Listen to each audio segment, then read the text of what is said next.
"You're not one of us anymore," my dad wrote. "Don't show your face here again." I didn't argue. I just closed my end of the escrow, notified the trust officer of my withdrawal, and filed the legal separation from our shared assets. By sunrise, my sister texted, "What did you do?" I just laughed. Then my mom's attorney sent, "We need to talk today." I didn't feel angry when I read it. I didn't feel sad either. It was something else, like a light switch flipped off in my chest. The message came through at 9:47 p.m. I had just put the kids to bed and sat down on the couch, finally ready to eat something. The takeout was still warm in its box, but I never opened it. I saw the notification light up my phone. It was my dad. "You're not one of us anymore." That was it. No hey, no we need to talk. Just 6 words that hit with the weight of a court ruling. I stared at it, expecting something more to follow, maybe an explanation, maybe even a joke, sick as that would have been. Nothing. He'd sent it, read the moment it was delivered, and then gone offline. I put the phone down, stood up, and just walked around the house for a bit. No destination. I just couldn't sit. My stomach wasn't in knots. My chest didn't hurt. It was more like a click, something settling into place after years of rattling in the wrong socket. 2 days before that, Jessica had called me, asking if I could help with her next tuition payment. She was in her second year of an MBA program at Columbia and had already burned through the family fund. I didn't say no. I just told her it was getting hard for me right now. My business was expanding, payroll had doubled, and I had to float a huge shipment delay that nearly tanked our cash flow for the quarter. I didn't even go into details. I just said it was tight. She didn't ask questions. She didn't offer to find another solution. She just said, "Okay," and hung up. That was Tuesday. Thursday night, my dad told me I wasn't part of the family anymore. Friday morning, I found the letter. It was slid through the mail slot like a pizza menu, printed on plain white paper, no envelope. "Don't show your face here again." It was shorter than the message, even colder. The ink hadn't fully dried when I unfolded it, like it had been rushed. I read it once, then again. Then I went to the kitchen, poured myself coffee, and started going through the numbers. First thing I did was close my end of the escrow. Everything we had tied up in long-term development deals, gone. I signed off my share, detached my name from the business filings, and forwarded the formal release to the escrow attorney. Next was the trust. My dad loved to brag that we were a family bound by structure. He always said it like a threat. I emailed the trust officer, attached my withdrawal paperwork, and requested removal from all collective financial holdings, assets, and decision-making rights. By 3 p.m., he replied, "Are you sure you want to do this?" I didn't answer. I just sent back the notarized PDF. I filed the legal separation from every joint entity before dinner. That included the house in Tahoe, the downtown office they used rent-free, and the shell company I'd quietly let them funnel their mistakes through. At 5:08 the next morning, Jessica woke me up with a message. "What did you do?" I stared at it in bed in the dark and laughed. Not because it was funny, but because for the first time in years, it felt like I could finally breathe without asking permission. At 8:17 a.m., an email from my mom's attorney landed in my inbox. "We need to talk today." So I drove over. No heads up, just walked in. He looked like he hadn't had his coffee yet. His tone was smooth, but his hands gave him away, shuffling papers too quickly, glancing at a screen that probably had a dozen red flag alerts from their bank. He asked if I'd consider putting a hold on the separation, said things were moving too fast, that maybe emotions were high. I told him there was nothing emotional about this. My involvement ended when they made it clear I was just a resource, not a person. What they didn't understand, what they never even thought about, was that nearly everything they relied on came through me. Not just money, structure, access. My dad's landscaping supply business? Funded by my private credit line. He never would have gotten the loan with his own name after that IRS mess 10 years ago. Jessica's school? Paid through extensions tied to my business's collateral. She never knew that. My mom's nonprofit? Survived on monthly auto deposits she probably thought came from family holdings. They didn't. They came from me. Quietly. Automatically. The first time I said it was hard, they cut me out. So now I'm cutting them off. I walked out of the lawyer's office without shaking his hand. He didn't stop me. Just said, "Please don't make any more decisions until we talk again." I didn't promise him anything, because the decisions had already been made. They just didn't know what those decisions were going to cost them yet.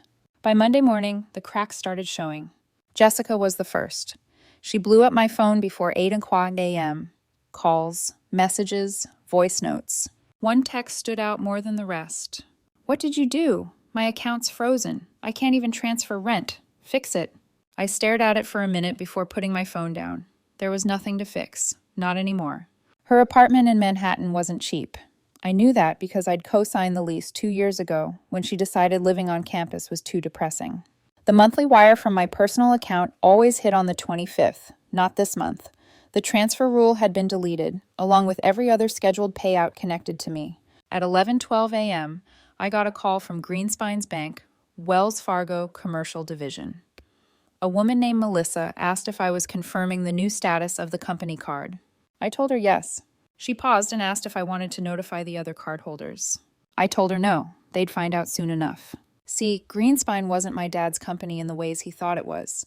He'd been the founder, but the business loan, my signature, the vendor accounts, set up through my network, the corporate credit, all under my credit umbrella. When he booted me out, he forgot the paperwork still said otherwise. At 1 o'clock p.m., Jessica tried again. The tone had changed. She wasn't shouting anymore, just typing faster. "Okay, just tell me what I need to do. I need access back, please." I didn't reply. She never asked me once in all these years how I was managing to keep up. She never asked what toll it took. Every time I hesitated, she made it personal, said I didn't care about her future. When I said I couldn't help this time, they didn't ask what was going on. They just erased me. Now they were realizing I was the system they depended on, not just a plug in it. By 3 p.m., my mom's attorney called again. He wasn't composed this time.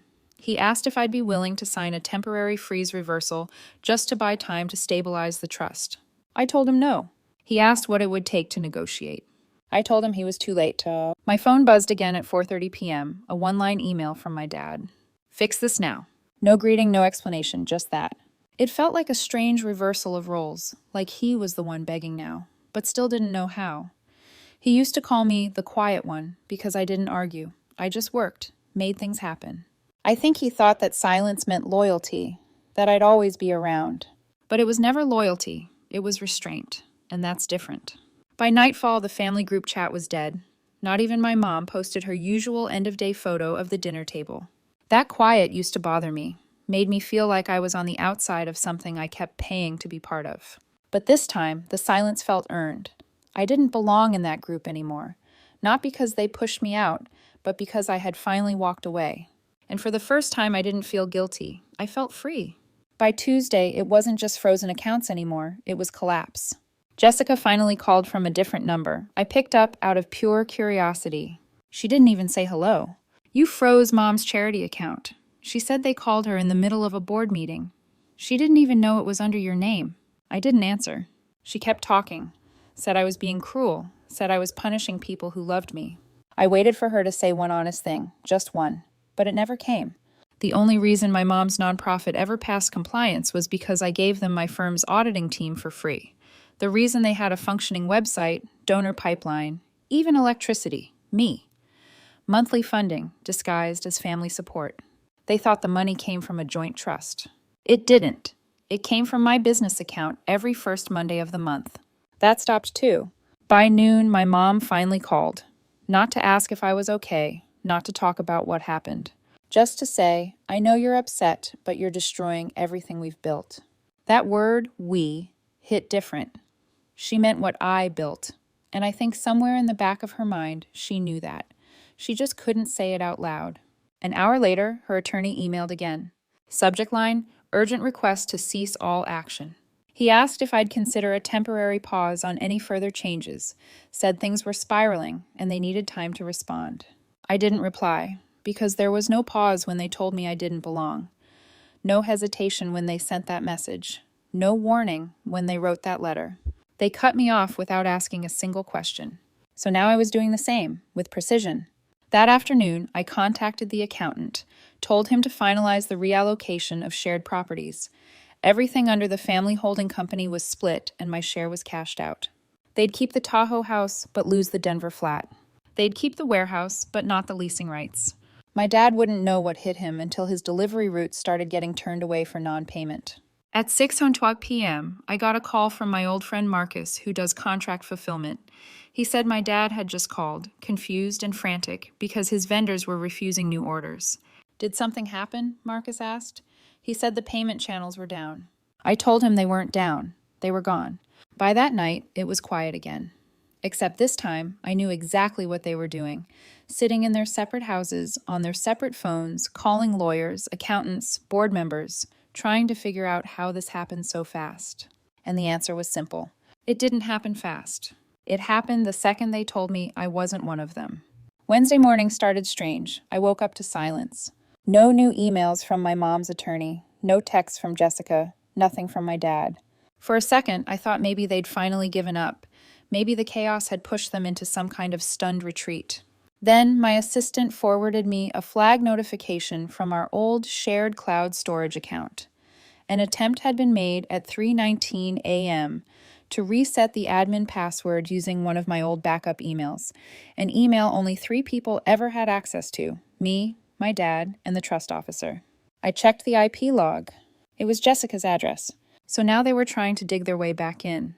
The thing was, I'd already migrated everything to new infrastructure, clean servers, segmented permissions, but I hadn't deleted the old system yet because there was one thing left in there, a folder I'd labeled Frostline. It was a quiet insurance policy, copies of contracts, financial records, and internal memos that no one thought I had, things they'd done in my name under the table years ago, things that wouldn't look great to the IRS or the licensing board. They probably thought they could get in, delete it, pretend none of it ever existed. Instead, they triggered the auto lock. Jessica called 5 minutes later, voice sharp, demanding to know what Frostline meant. She said she didn't open it, that she just saw the name. But I knew her. She wouldn't have called unless she saw something that made her panic. I hung up without answering. At noon, I got a text from the trust officer. First contact since the initial withdrawal. It just said, "Boy, we should talk in person." I agreed to meet him at his office downtown. He looked exhausted, said the family had called 3 emergency meetings, each one more chaotic than the last. My dad was apparently on the verge of liquidating a chunk of his business to cover payroll. My mom had 2 board members resign from her nonprofit after seeing the frozen funds. Jessica had already tried applying for a private loan and been denied. Then he looked at me and said something I didn't expect. "She tried to blame you for the charity's audit issues." I blinked. He nodded. "Said you controlled the books, that you were hiding things." "But you weren't, were you?" I told him, "No, I wasn't hiding anything. I was just done cleaning up their messes." Then he surprised me again. He handed me a small black flash drive. "This is from your grandfather's archive. He left it with the trust a few years before he died. Said it was for the one who walks away first. I think that's you." I didn't say anything. I just took it. Back at home, I plugged it into my offline machine. It contained one folder, a series of scanned letters, personal ones, letters from my grandfather to my father, to my mother, and to me. He'd seen it all coming. The control, the entitlement, the slow financial drain. And in the final letter addressed to me by name, he wrote, "If you're reading this, you've already made the hard choice. Don't let them back in. Not again. Not even once." I sat there for a long time after that.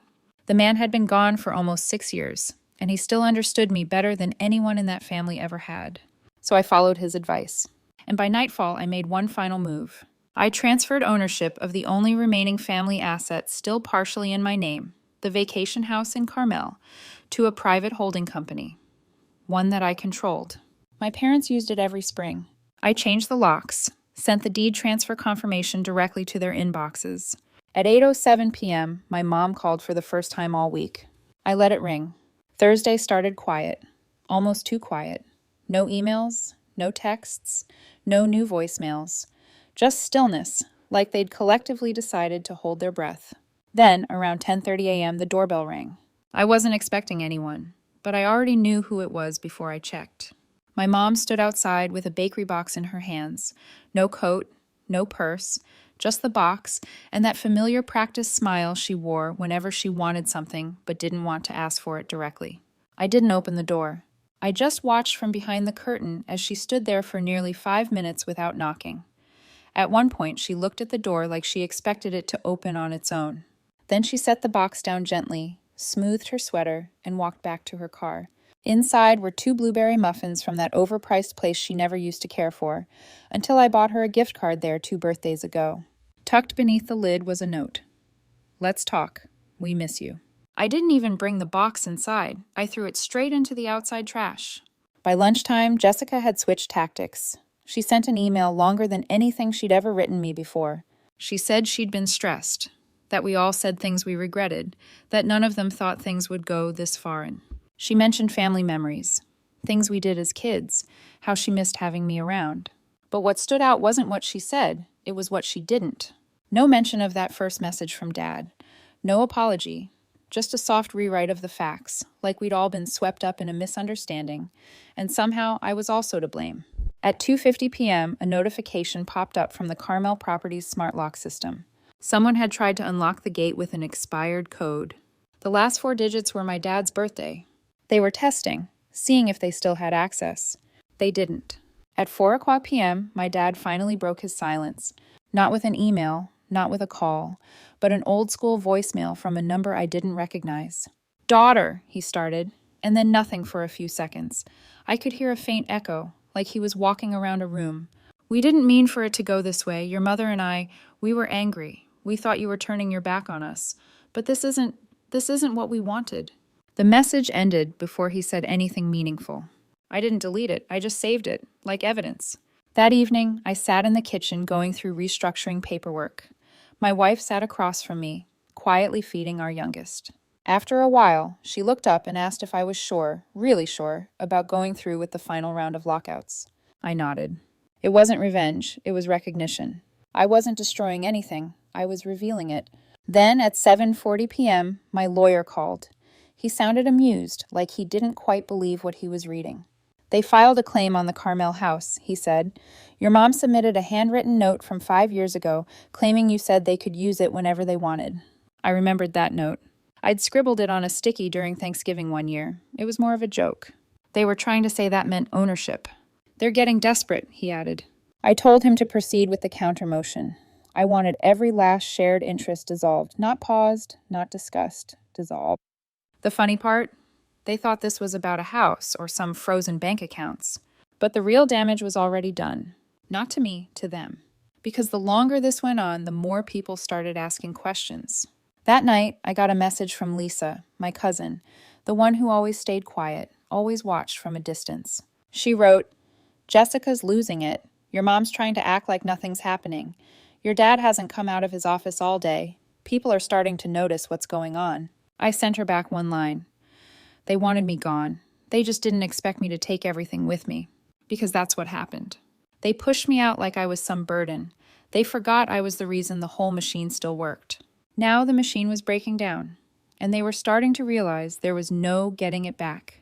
It ended the way these things always do. Too late, too quiet. The doorbell rang at 6:34 p.m. on a Sunday. I opened it without checking the camera because I already knew. My dad stood there holding a large plastic tub full of old photo albums. He looked different, not older, not frail, just unfamiliar, like someone who'd been demoted in his own story and hadn't figured out how to rewrite it yet. He didn't say my name. He just nodded toward the tub. "Your mother wanted you to have these." I didn't say anything. He waited. The air between us felt strange, tense, but not in a dangerous way, like he was standing in the wrong line and knew it, but didn't want to move. I stepped back and let him place the tub down. I didn't invite him in. He didn't ask. Before he turned to leave, he said one more thing. "We don't expect anything. Just thought maybe you'd want to see them again." Then he left. Inside the tub were thick albums, peeling pages sticky with time. Childhood trips to Yellowstone. Me holding Jessica in a pool when she was 3. My mom in oversized sunglasses laughing in the sun. All of it felt like a museum now. Pictures of people who had once played the roles well, but had long since stopped believing in them. Over the next few days, the calls slowed. The emails softened. Even Jessica's tone changed. She sent a carefully worded message saying she understood I needed space and that things got out of hand. She didn't apologize exactly, just hinted at regret, like it was a coupon she wasn't sure she wanted to use. But I didn't write back. I was done meeting people halfway when they were the ones who burned the bridge. My mom started sending gifts for the kids. Books, puzzles, small notes tucked inside with phrases like, "Thinking of you all and miss my grandbabies." She never used their names. She never asked to see them. It was like she was trying to build something, but didn't know how to start without a blueprint. My cousin Lisa visited one afternoon, brought coffee, and sat on the porch with me. She said the rest of the family was buzzing. My parents were acting different. "Your mom won't stop talking about your daughter's birthday next month," she said. "She's planning like she's still invited." She wasn't. I told Lisa the truth. That I didn't care if they changed. I didn't care if they sent gifts or played nice or pretended to understand. What mattered was what happened the moment I said it was hard. Just hard. And they told me I wasn't one of them anymore. You don't come back from that. Not really. The court finalized everything that week. The trust dissolution, property separation, the final clean cuts through the mess we used to call shared ownership. Their attorney didn't fight it anymore. He just signed off and moved on, probably tired of pretending they still had leverage. The Carmel house was officially mine. The businesses were fully separated. My dad had to liquidate part of Greenspine to cover back pay for his employees. My mom's nonprofit closed its main office and switched to remote operations. Jessica downgraded to a studio and started hinting on social media that she was learning to live simpler. Every door they once walked through to reach me, financial, legal, emotional, was gone, locked, disconnected. They started showing up anyway. Uninvited visits. Not often, but just enough. Dropping off toys, leaving handmade cards, smiling too hard. One time, my mom offered to babysit while my wife and I were getting ready to go out. I told her no. She smiled and said, "Of course, I understand." Like she didn't. And the worst part, everyone else started turning on me. Distant relatives called and said I should be more forgiving. They're trying, Odalyn. Don't punish them forever. Even Lisa looked uneasy when I told her my kids didn't know who their grandparents were. But here's the thing. They made a choice. They told me I wasn't part of them anymore. I didn't scream. I didn't beg. I didn't argue. I just listened. And then I accepted it. Now they want me to forget it all because the fallout scared them. Because their hands are empty. But I remember what it looked like when their hands were full, and they were still reaching for more. So now when they visit, I let them knock. I open the door. I thank them for the gift. I say the kids are busy. I never let them in. They come in through the visitor's entrance now. They don't sit at the table. They don't stay long. They leave with the same smiles they used to wear when they were lying to my face. And me? I finally sleep. No more late-night transfers. No more guilt texts. No more debt wrapped in love. Just peace. And that's worth more than any inheritance they ever thought they could offer me.